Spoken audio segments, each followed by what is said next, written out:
நீலகிரி மாவட்டம் கூடலூரில் தமிழ்நாடு வணிகர் சங்க பேரமைப்பின் மாநில துணைத் தலைவர் தாமஸ் வீட்டில் வருமான வரித்துறையினர் சோதனை மேற்கொண்டு வருகின்றனர்.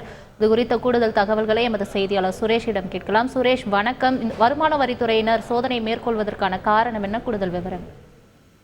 வணக்கம். நீலகிரி மாவட்டம் கூடலூரில் காங்கிரஸ் கட்சியின் நிர்வாகியும் வணிகர் சங்க பேரமைப்பின் மாநில துணைத் தலைவருமான தொம்மி என்கிற தாமஸ் என்பவர் வீட்டில் சுமார் 4 மணி நேரமாக 2 வாகனத்தில் வந்த சுமார் 8 அதிகாரிகள் தொடர்ந்து ஆய்வு மேற்கொண்டு வருகின்றனர்.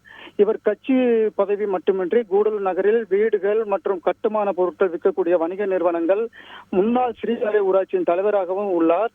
அது மட்டுமின்றி பல இடங்களில் தேயிலை தோட்டங்கள் வைத்துள்ளார். கூடலூரில் இவர் பிரபலமான தொழிலதிபராக இருந்துள்ளார். தற்போது தொடர்ந்து அதிகாரிகள் ஆய்வு செய்து வரும் சூழ்நிலையில் இறுதியில் என்ன கைப்பற்றினது தெரியவில்லை. தற்பொழுது 11 மணியிலிருந்து வருமான வரித்துறை அதிகாரிகள் தொடர்ந்து 5 மணி நேரமாக ஆய்வு மேற்கொண்டு வருகின்றனர். தற்பொழுது அவர்கள் வந்த வாகனத்தை திருப்பி நிறுத்தி அது பின்புறம் உள்ள டிக்கியில் சுமார் 2 பைகளில் ஆவணங்கள் சில பொருட்களை வைத்ததாக கூறப்படுகிறது. தொடர்ந்து அதிகாரிகள் ஆய்வு செய்த வண்ணம் உள்ளனர். விரிவான தகவல்களுக்கு நன்றி சுரேஷ்.